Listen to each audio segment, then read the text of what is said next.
नमस्कार, मैं आरबी सिंह यादव और आप देख रहे हैं मेरा YouTube channel RB Singh Yadav editor. आज हम राज्यसभा पर बात करेंगे, क्योंकि राज्यसभा में एक बहुत बड़ा तहलका मचा है। जो राज्यसभा के सभापति हैं जगदीप धनखड़ साहब, उनके खिलाफ अविश्वास प्रस्ताव लाने की पूरी तैयारी हो चुकी है। जो जानकारी हमारे पास है, जो खबर है हमारे पास, उसमें अब तक 70 सांसदों ने उस प्रस्ताव पर हस्ताक्षर कर दिए हैं। ये बहुत बड़ी खबर है। भले ही गोदी मीडिया से दिखाए ना दिखाए, ये उसका अपना हक है, उसके अपने चैनल हैं, जो उनको दिखाना होगा वो दिखाएंगे। जैसे हम अपने हिसाब से चलते हैं, वैसे ही वो भी खबर को दबाना चाहेंगे तो दब भी जाएगी, नहीं दबाना चाहेंगे तो नहीं दबेगी। खैर, उनके दबाने से होता भी कुछ नहीं है, क्योंकि जो चीज़ खुल कर के सामने आ गई, जो कार्रवाई चल रही है, उसको तो कोई रोक ही नहीं सकता। खैर, ये जो 70 सांसदों ने अब तक, राज्यसभा के सदस्य हैं, उन्होंने जो दस्तखत किए हैं वो बहुत बड़ी बात है। और इस मामले में कारण क्या है, ये सारी चीज़ें सामने आ रही हैं। तो वो कुछ चीज़ें मैं आपको, मैंने जो दीपक शर्मा हैं देश के जाने माने पत्रकार, उनके जरिए हमने कुछ चीज़ें सेलेक्ट की हैं, तो वो हम आपको पहले दिखा देते हैं, उसके बाद फिर हम आपसे बात करेंगे। देश के उपराष्ट्रपति के खिलाफ अविश्वास प्रस्ताव लाने की बात हो रही है। पहली बार वाइस प्रेसिडेंट ऑफ इंडिया, उपराष्ट्रपति, उन पर विपक्ष ने पक्षपात के आरोप लगाए, गंभीर आरोप लगाए। और उपराष्ट्रपति यानी जो जगदीप धनखड़ साहब हैं, ये राज्यसभा के चेयरमैन भी हैं, राज्यसभा चलाते हैं। इन पर आरोप है कि ये बीजेपी का साइड लेते हैं, ये निष्पक्ष नहीं है, ये बीजेपी के प्रवक्ता के तौर पर पेश आते हैं। और अडानी पर जब आरोप लगते हैं तो अडानी को बचाते हैं, और अडानी के खिलाफ जो बोलता, पहले भी देखा गया कि वो उस सांसद को सस्पेंड कर देते, बाहर कर देते, यानी अडानी पर बोलने नहीं देते। मोदी और अमित शाह पर अगर कोई आरोप लगाता है, भले उसमें तथ्य हो, उसको बोलने नहीं दिया जाता, डिस्करेज किया जाता है। और धनखड़ साहब जो मोदी जी के बड़े करीबी हैं, उन पर यह भी आरोप है कि वो बहुत से विपक्ष के सांसद हैं जिन पर तंज करते हैं, कटाक्ष करते हैं, जो गरिमा के खिलाफ है। और कटाक्ष करते करते उन्होंने जया भादुड़ी बच्चन का कहना है कि उनको भी नहीं छोड़ा, जया भादुड़ी बच्चन तक को नहीं बख्शा है।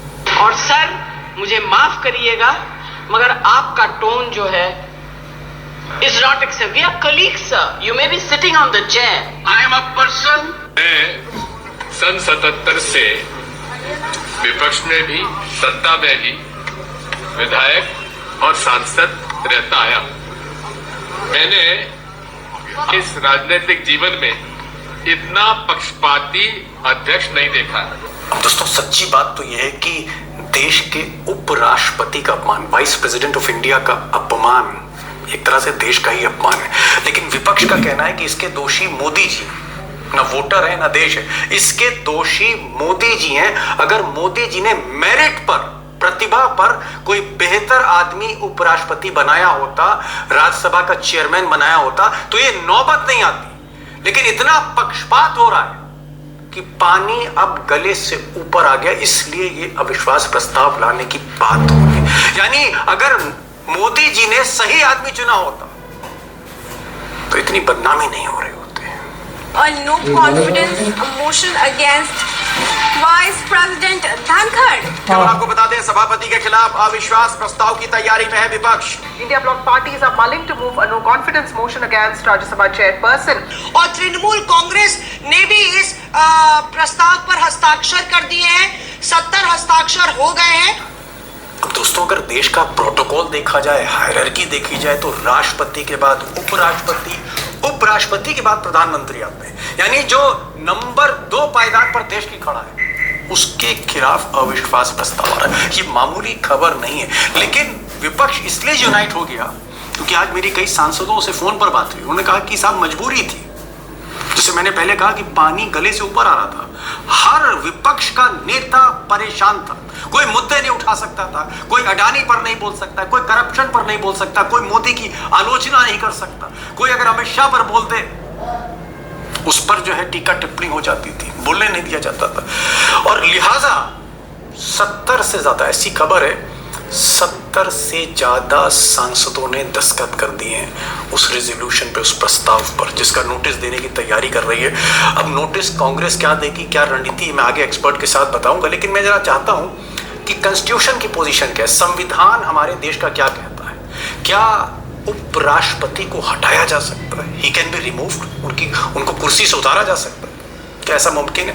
अब अगर आप संविधान देखें, देश का संविधान देखें, तो धारा 67B उसमें कहा गया है कि उपराष्ट्रपति को हटाया जा सकता है अगर राज्यसभा में बहुमत से प्रस्ताव पारित हो जाए, तो राष्ट्रपति को हटना पड़ेगा।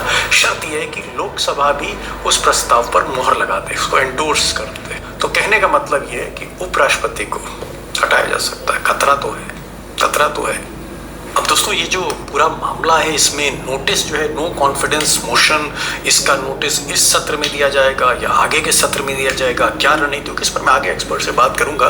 लेकिन जो बड़ा सवाल है, बिग क्वेश्चन, सबसे बड़ा सवाल ये है कि क्या मोदी जी ने इतनी बड़ी पोस्ट, या कोई सेक्रेटरी की पोस्ट नहीं है, कोई जिले के कप्तान की पोस्ट नहीं है, कोई जिलाधिकारी की नहीं है, it's a very big post, उपराष्ट्रपति, वाइस प्रेसिडेंट, प्रधानमंत्री से ऊपर भी खड़े, प्रधानमंत्री की कुर्सी से भी ऊपर उपराष्ट्रपति।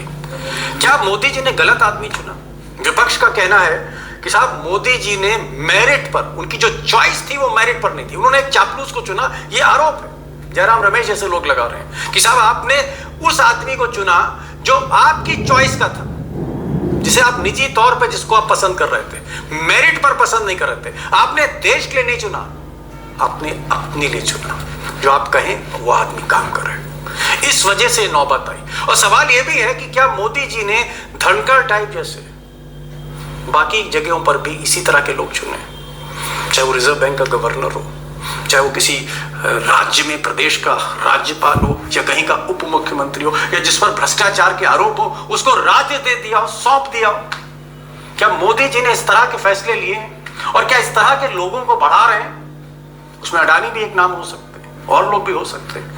क्या मोदी जी मेरिट पर इस देश को आगे नहीं ले जा रहे और देश का नुकसान हो रहा है? पर्सनल चॉइस ज्यादा हावी रहती है, कैसा है, इस पर भी मैं बात करूंगा। आपने मोटी माटी जो बातें थी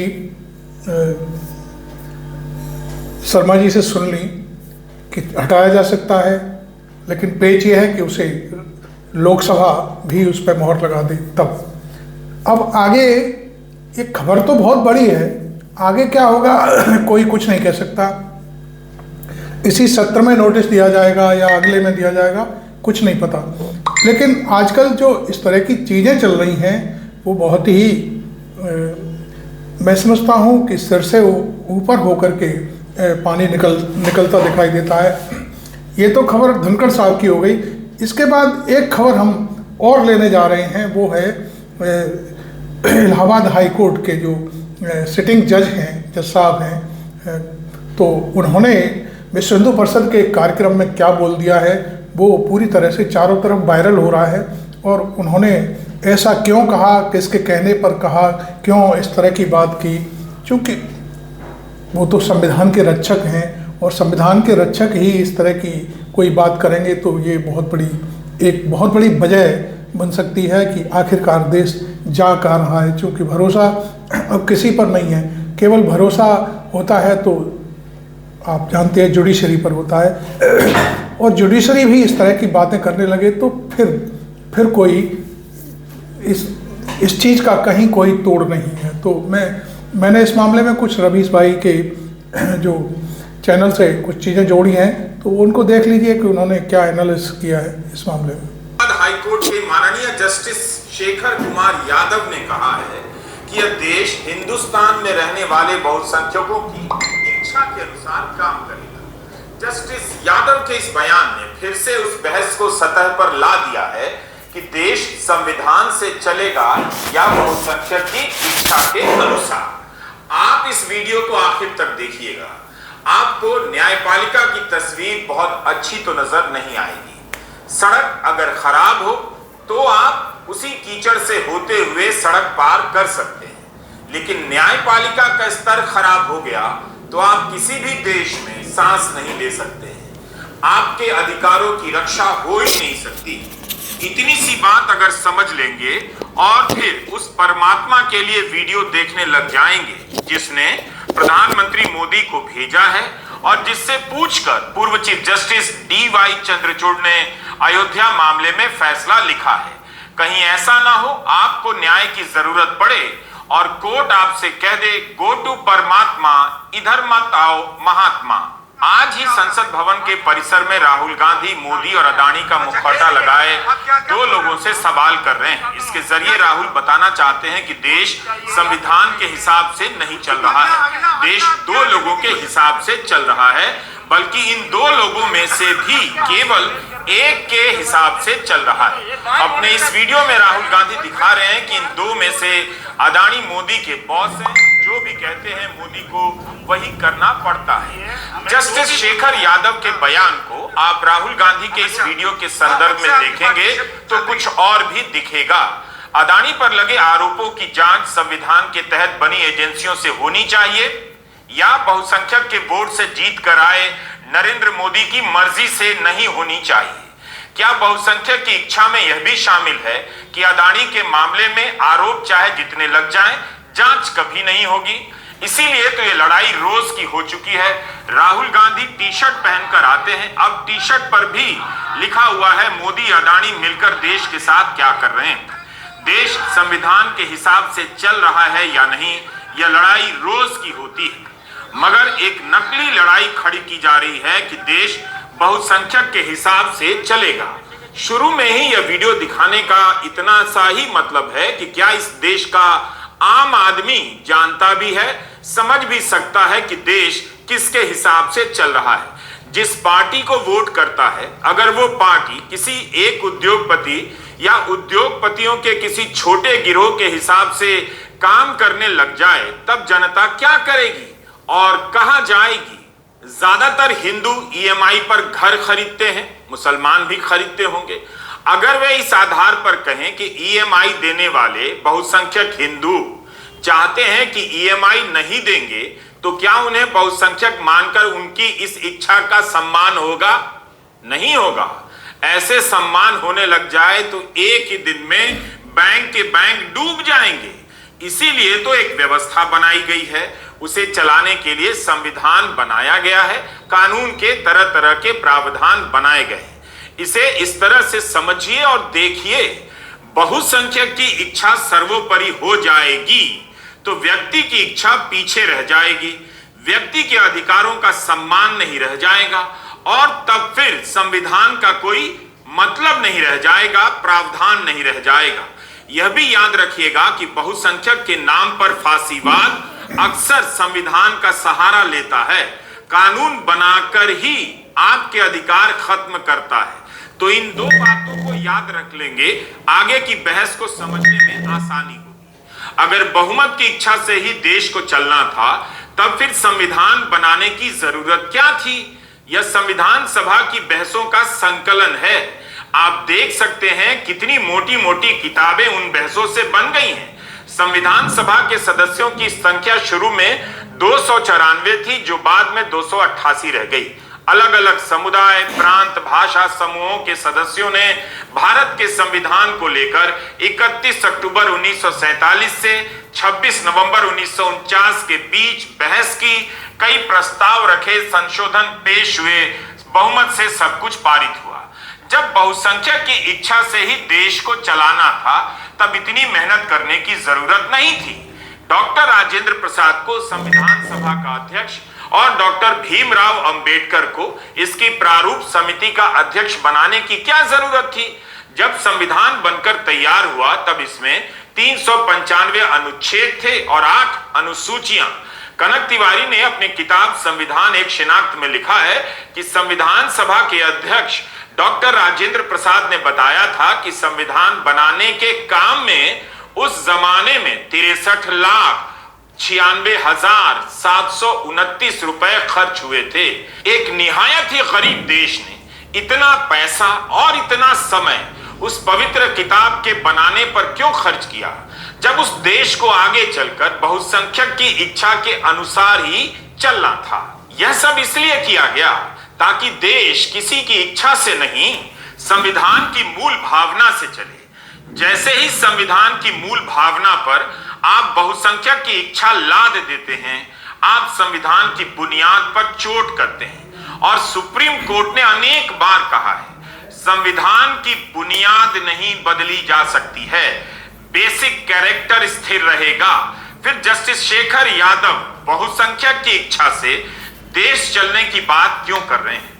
वे नेता या सांसद तो नहीं है, वे एक संवैधानिक व्यक्ति हैं, तो उनके हिसाब से देश हर हाल में संविधान के अनुसार ही चलना चाहिए, जिसने सबको, हर व्यक्ति को बराबर अधिकार दिए हैं। इस देश में बहुसंख्यक कौन है? आप तुरंत कहेंगे हिंदू है। इसमें गलत भी नहीं है, लेकिन उस हिंदू के भीतर बहुसंख्यक कौन होगा? क्या उस बहुसंख्यक की इच्छाएं हिंदू होने के आधार पर तय की जाएंगी? तब फिर किसानों को क्या समझा जाएगा? प्रधानमंत्री किसान सम्मान योजना के तहत देश के 11 करोड़ किसानों के खाते में पैसे दिए गए। 11 करोड़ किसानों की संख्या तो कम नहीं होती, लेकिन उन्हें तो कभी बहुसंख्यक या उनकी इच्छा को कभी बहुसंख्यक की इच्छा नहीं माना गया, ना उनका सम्मान किया जा रहा है। क्या किसानों के अलावा भारत में किसी और पेशे का इतना बड़ा समूह है जो इतने वर्षों से, इतने महीनों से बार बार आंदोलन कर रहा है? सरकार कह सकती है कि हम नहीं मानते कि सभी 11 करोड़ किसान एमएसपी की गारंटी मांग रहे हैं, लेकिन वही सरकार हिंदू या बहुसंख्यक इच्छा के नाम पर ऐसा कभी नहीं कहेगी कि कुछ लोग उससे सहमत नहीं। क्यों? जबकि सभी हिंदू उसकी बातों से सहमति तो रखते नहीं। उसके लिए किसी एक मस्जिद पर किसी एक हिंदू संगठन का दावा पूरे हिंदू समाज का दावा हो जाता है, लेकिन एमएसपी की गारंटी की मांग पूरे किसानों की मांग नहीं होती। क्या आप इस बात को समझ पा रहे हैं? इस वीडियो को दोबारा चलाकर देखिएगा। 2020 में प्रधानमंत्री नरेंद्र मोदी ने किसान आंदोलन वापस लेने के लिए कहा था कि न्यूनतम समर्थन मूल्य के लिए एक कमेटी बनाएंगे और फिर उसकी गारंटी पर कदम उठाएंगे। किसानों ने भी आंदोलन वापस लिया। उसके बाद किसान कितनी बार एमएसपी की गारंटी की मांग को लेकर आंदोलन कर रहे हैं, अभी तक गारंटी नहीं मिली। संसद सत्र के दौरान फिर से उनका आंदोलन शुरू हो चुका है। उन्हें दिल्ली में प्रवेश करने नहीं दिया जा रहा है, जबकि एक पेशे के 11 करोड़ लोगों की इच्छा का सम्मान नहीं हो रहा है। तब फिर किस बहुसंख्यक की इच्छा से देश को चलाने की बात हो रही है? रील्स पे 1 मिलियन व्यूज लाने के लिए नागरिक को दिया है, किसी धर्म को नहीं दिया। जज को कहना चाहिए कि उनका काम यह देखना है कि नागरिक का अधिकार सुरक्षित है या नहीं, वही सर्वोपरि है। जब संविधान ने इसकी गारंटी दी है कि राज्य किसी के साथ किसी भी आधार पर भेदभाव नहीं करेगा, तो क्या बहुमत की इच्छा का सम्मान अपने आप में भेदभाव नहीं है? जस्टिस शेखर यादव हाईकोर्ट के जस्टिस हैं। क्या उन्हें ऐसी बात कहनी चाहिए कि देश बहुसंख्यक की इच्छा के हिसाब से चलेगा? वैसे तो जस्टिस शेखर के भाषण के दूसरे हिस्सों को लेकर भी बहस हो रही है, आपत्तियां जताई जा रही हैं, चिंताएं व्यक्त की जा रही हैं। यह सवाल भी उठ रहा है कि क्या एक जस्टिस को विश्व हिंदू परिषद के कार्यक्रम में हिस्सा लेना चाहिए? क्या उन्हें अपनी धार्मिक और राजनीतिक आस्था का प्रदर्शन इस तरह से करना चाहिए? क्या विश्व हिंदू परिषद के कार्यक्रम में जाने से इस रूप में नहीं देखा जाएगा कि उनका राजनीतिक लगाव हो सकता है, धार्मिक लगाव के कारण भी वे वहां जा सकते हैं? क्या इस तरह के विवाद नहीं होंगे? ठीक है कि जस्टिस शेखर यादव कुछ भी छिपा नहीं रहे हैं, लेकिन क्या इस तरह की निष्ठा या किसी भी तरह की नजदीकी ऐसे संगठनों से उन्हें रखनी चाहिए बतौर जस्टिस? अगर न्यायपालिका के सदस्य विश्व हिंदू परिषद, आरएसएस से जुड़े संगठनों के कार्यक्रम में जाने लगेंगे, रिटायरमेंट के बाद बीजेपी के टिकट पर सांसद बनने लग जाएंगे, तब फिर क्या बचा रह जाएगा लोग न्याय के लिए विश्व हिंदू परिषद के दफ्तरों के चक्कर लगाने लग जाएंगे। क्या मेरी बात आपको समझ आ रही है? जस्टिस यादव की बात में कोई समस्या आप देख पा रहे हैं?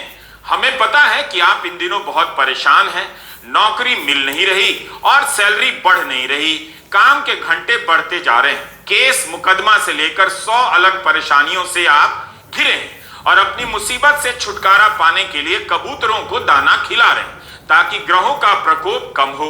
लेकिन अगर जस्टिस इस तरह के संगठनों के कार्यक्रम में शामिल होने लग जाएंगे तो क्या आप यह बात समझ पा रहे हैं कि आप पर किस तरह की मुसीबत आने वाली है? बताइए, दिल्ली की जनता बेहद खराब हवा में सांस ले रही है। क्या हवा को साफ करने की इच्छा का सम्मान सरकार ने किया? उसे बहुमत की इच्छा माना? बहुसंख्यक के नाम पर कबूतरों को दाना डाला जा रहा है। इलाहाबाद हाईकोर्ट में जो भी काम होता है वह संविधान के अनुसार होता है।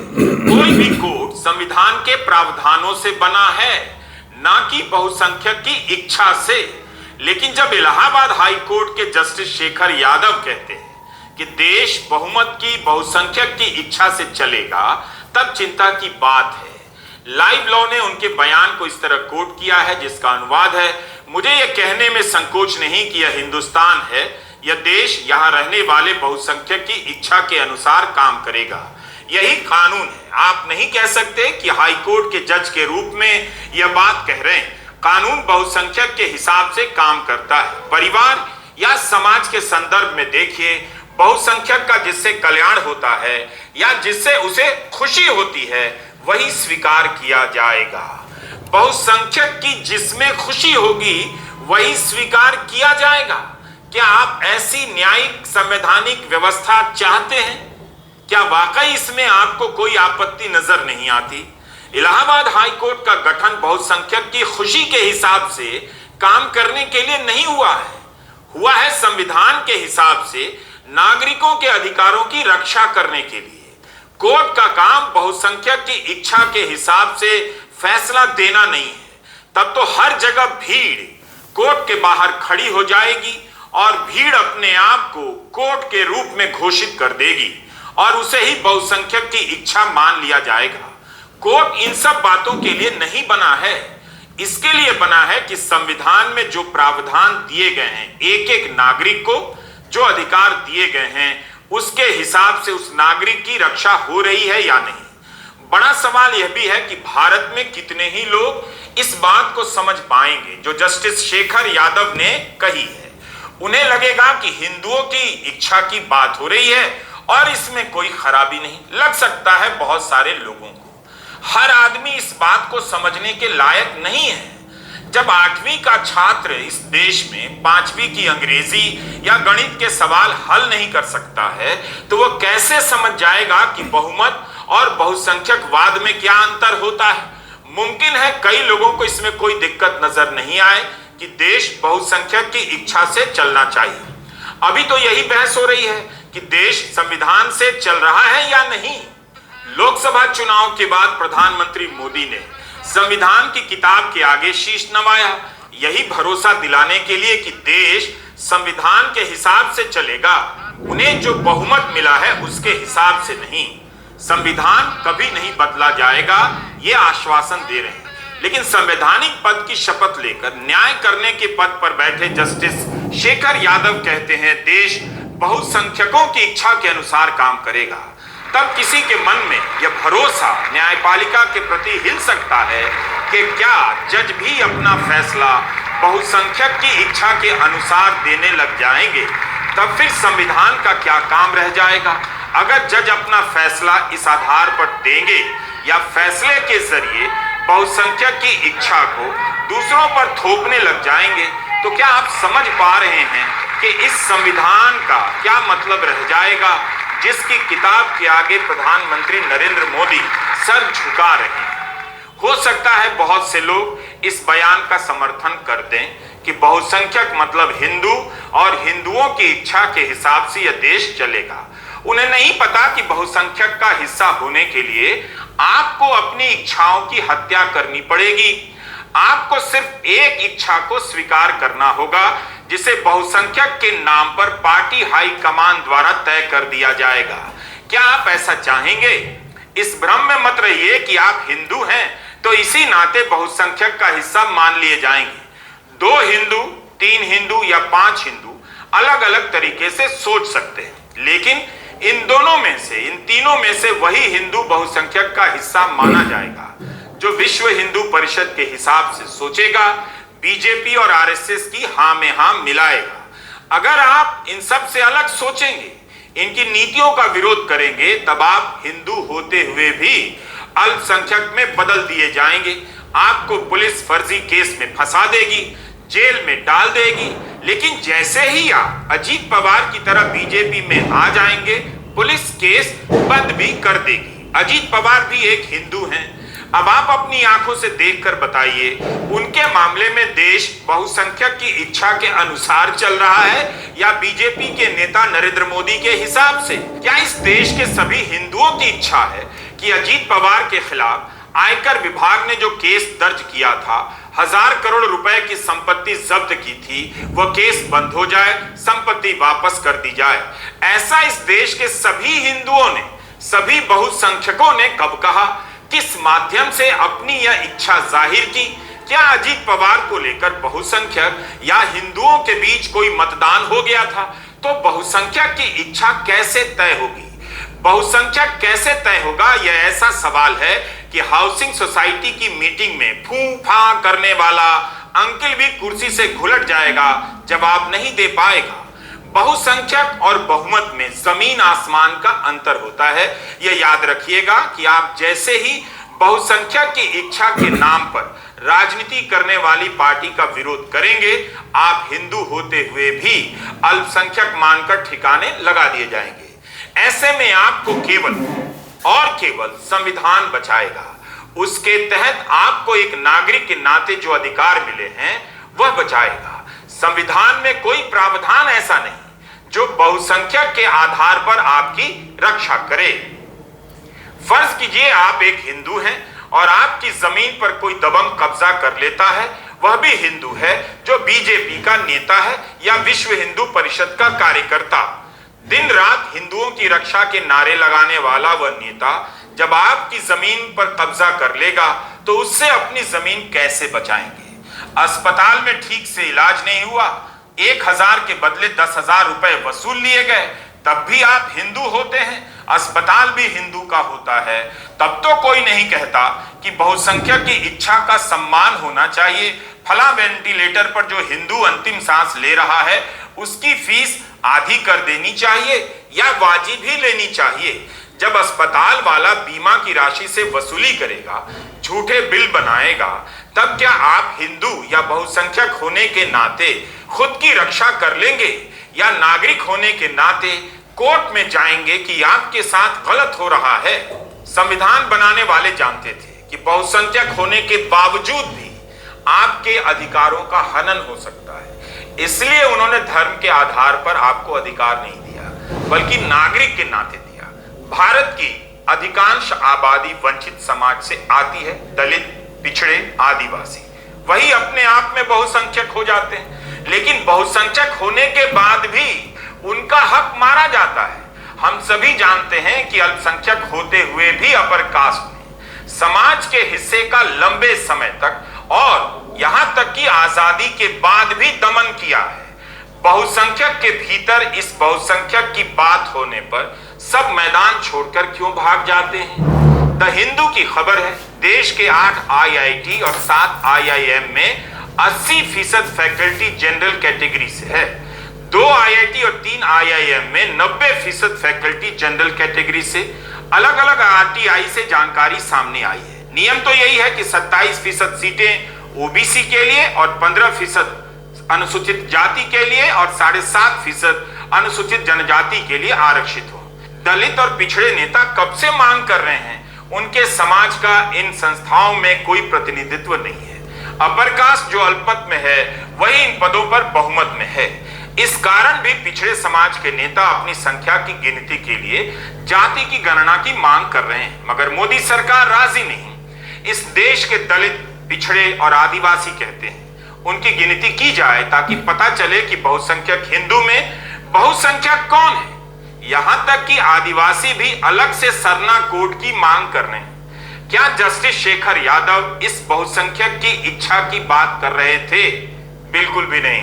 कम से कम उनके भाषण के तत्वों और संदर्भों से तो ऐसा ही लगता है। आप किसी कंपनी में काम करते हैं, घटिया सैलरी मिल रही है, सैलरी बढ़ती नहीं। क्या आप बहुसंख्यक के नाम पर सैलरी बढ़वा सकते हैं, अपनी स्थिति में सुधार कर सकते हैं? विश्व हिंदू परिषद क्या आपकी लड़ाई लड़ने के लिए आगे आएगा? तो बहुसंख्यक के अधिकारों की बात केवल धर्म के नाम पर ही क्यों की जाती है? यह तो अब वापस प्रधानमंत्री नरेंद्र मोदी को ही साफ करना होगा कि देश कैसे चलेगा, संविधान के हिसाब से या जस्टिस शेखर यादव की धारणा के हिसाब से। हमने भाई रवीश कुमार के जरिए आपको जस्टिस शेखर यादव की जो भीतर की मनोभावना थी उसका पूरा खुलासा किया। क्या ये उनका अपना विश्व हिंदू परिषद से कोई लगाव है या उनकी अपनी भावनाएं हैं या वो एक संवैधानिक पद पर बैठ कर के इस तरह की बातें कह रहे हैं? तो क्या वो जनता इन सब चीज़ों को सुनेगी, समझेगी? और वास्तविकता यही है कि आप जब भी कहीं घिर जाएंगे, जब भी कहीं आपके ऊपर आफत आएगी तो संविधान ही बचाएगा। और इसमें कोई दो राय नहीं कि जो बहुसंख्यक है वो कभी कोई काम नहीं आता। वो सिर्फ और सिर्फ अपना पेट भरने की कोशिश करता है, ज़्यादा से ज़्यादा हर चीज़ को हड़पने की कोशिश करता है। ये सारी चीज़ें सर्वविदित हैं, तमाम दुनिया की चीज़ें आपके सामने हैं, ज़्यादा क्या बोलना। आपको वीडियो अच्छा लग रहा हो तो इसको आप शेयर कर सकते हैं, लाइक भी कर सकते हैं और चैनल को सब्सक्राइब करके हमें हमारी पत्रकारिता को आगे भी बढ़ा सकते हैं, क्योंकि हम इसी तरह की चीज़ें सामने लाते हैं। जो गोदी मीडिया जिन चीज़ों को नहीं दिखाता उनको हम दिखाते हैं। Thank you very much. मैं आरबी सिंह यादव।